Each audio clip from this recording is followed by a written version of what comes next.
Hi all, welcome to my channel. ಇವತ್ತು mushroom green ಕರಿನ ಹೇಗೆ ಮಾಡೋದು ಅಂತ ತಿಳ್ಕೊಳ್ಳೋಣ ಬನ್ನಿ. ಇಲ್ಲಿ ನಾನು 200 ಗ್ರಾಮ್ಸ್ ಮಶ್ರೂಮ್ನ ತೊಗೊಂಡಿದ್ದೀನಿ. ನೀಟಾಗಿ ವಾಶ್ ಮಾಡಿ ಈ ಥರ ಸೈಜಲ್ಲಿ ಕಟ್ ಮಾಡಿ ಎತ್ತಿಟ್ಕೋಬೇಕು. ಇವಾಗ ಮಸಾಲೆಗೆ ಏನೇನು ಐಟಮ್ ಬೇಕು ಅಂತ ನೋಡೋಣ. ಒಂದು ಮಿಕ್ಸಿ ಜಾರಿಗೆ 2 ಈರುಳ್ಳಿ, ಒಂದು 10 ಕ್ಯಾಶ್ಯೂ, ಶುಂಠಿ, ಬೆಳ್ಳುಳ್ಳಿ, ಹಸಿಮೆಣಸಿನ್ಕಾಯಿ, ಕೊತ್ತಂಬರಿ, ಹಾಗೆ ಮೊಸರು ಎಲ್ಲ ಐಟಮ್ಸ್ಗಳನ್ನ ನಾನು ಡಿಸ್ಕ್ರಿಪ್ಷನ್ ಬಾಕ್ಸ್ನಲ್ಲಿ ಎಷ್ಟು ಅಳತೆ ಬೇಕು ಅಂತ ಮೆನ್ಷನ್ ಮಾಡಿರ್ತೀನಿ. ಪ್ಲೀಸ್ ಚೆಕ್ ಮಾಡಿ, ಅದನ್ನೇ ಫಾಲೋ ಮಾಡಿಬಿಟ್ಟು ಮಸಾಲೆನ ರೆಡಿ ಮಾಡಿಟ್ಕೊಳ್ಳಿ.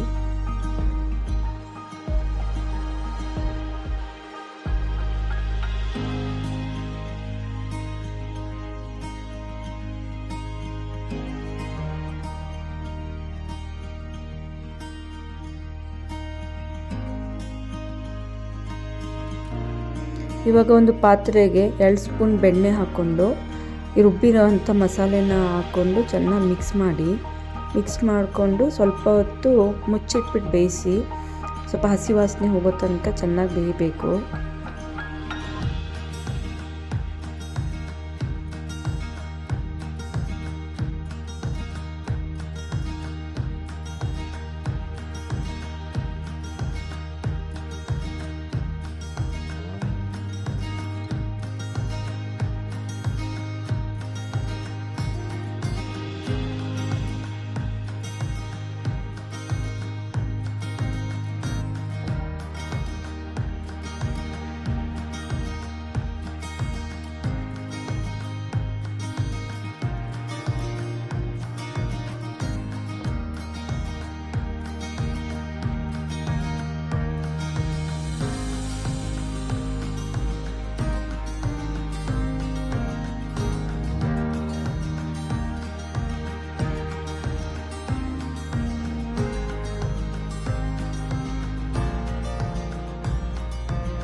ಒಂದು 10 ನಿಮಿಷ ಮುಚ್ಚಿಟ್ಟು ಬೇಯಿಸಿದ ಮೇಲೆ ಎಣ್ಣೆ ಬಿಡೋಕ್ಕೆ ಸ್ಟಾರ್ಟ್ ಮಾಡೋಕ್ಕೆ ನಿಮಗೆ ಗೊತ್ತಾಗುತ್ತೆ. ಅದು ಅದಾದಮೇಲೆ ಸ್ವಲ್ಪ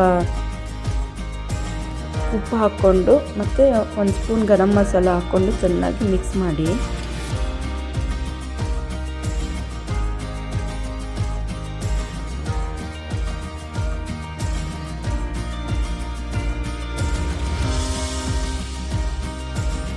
ಇವಾಗ ಹೆಚ್ಚಿಟ್ಕೊಂಡಿದ್ದಂಥ ಮಶ್ರೂಮ್ ಹಾಕ್ಬಿಟ್ಟು ನೀಟಾಗಿ ಮಿಕ್ಸ್ ಮಾಡ್ಕೊಳ್ಳಿ.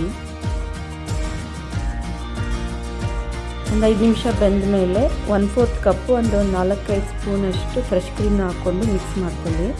ಮಿಕ್ಸ್ ಮಾಡ್ಕೊಂಡು ಒಂದು 5 ನಿಮಿಷ ಸ್ವಲ್ಪ ಬೆಂದರೆ ಸಾಕು. ಮಶ್ರೂಮ್ ಹರಿಯಾಲಿ ಮತ್ತು ಮಶ್ರೂಮ್ ಗ್ರೀನ್ ಕರಿ ರೆಡಿ ಆಗುತ್ತೆ. ಈ ರೆಸಿಪಿ ಚಪಾತಿ, ರೋಟಿ, ದೋಸೆಗೂ ಕೂಡ ತುಂಬ ಚೆನ್ನಾಗಿರುತ್ತೆ. ಒಂದ್ಸಲ ಟ್ರೈ ಮಾಡಿ ನೋಡಿ. ರೆಸಿಪಿ ಇಷ್ಟ ಆಗಿದ್ದು please like, subscribe to my channel and please share the video. Thank you.